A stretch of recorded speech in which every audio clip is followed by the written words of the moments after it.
Bat হাতে সাকিবের চমৎকার ব্যাটিং, ৩৬২ স্ট্রাইক রেটে মার্ভেলাস ব্যাটিং করলেন বাংলার সাকিব আল হাসান। কখনো ৬, কখনো ৪ একাই ধসিয়ে দিলেন বোলারদের।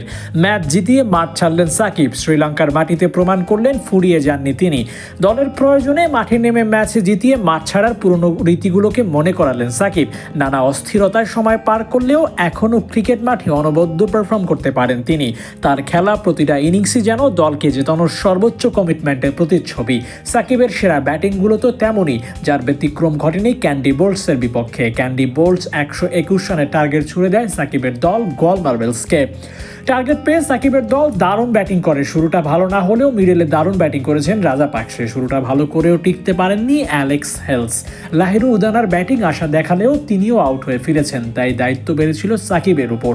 বল হাতে অবদান না রাখতে পারলেও ব্যাট হাতে ঠিকই ভালো করছেন সাকিব আল হাসান।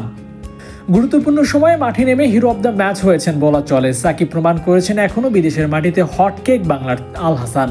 ম্যাচের ক্রুশাল মোমেন্টে পারফর্মার হতে ১৭ বলে ২৯ রানের দারুণ এক ইনিংস খেলেছেন। ৩ ছক্কা ২ চারের মারে দলকে জয়ের স্বাদ দিয়েছেন সাকিব। ব্যাটিংয়ে বাজে সময় কাটালেও লঙ্কা টি10-এ এসে সেসব পরিসংখ্যান বদলে দিয়েছেন। সাকিবের ক্যামিও ইনিংসের দিনে জয় পেয়েছে তার দল গল মার্ভেলস। জয়ের দিন সাকিবের ব্যাট কথা বলছে, এটাই সুখবর। সাকিবকে অলরাউন্ডার হিসেবে গল দলে ফেরালেও বোলিং নিষিদ্ধ হওয়ায় সাকিব বল করতে পারছেন না। ব্যাটিংটা ঠিকঠাক করে যাচ্ছেন, তার ব্যাটিংয়ের কারণে জয়ও পাচ্ছে তার দল। তার ব্যাটিংয়ে ভর করে গল হাসছে জয়ের হাসি। যেন সেই পুরনো কথাই সত্য, সাকিব ব্যাটিংয়ে না পারলে বোলিংয়ে পুষিয়ে দেন, বোলিং পারছেন না তাই ব্যাটিংয়ে পুষিয়ে দিচ্ছেন। Abu Naim, sports Times.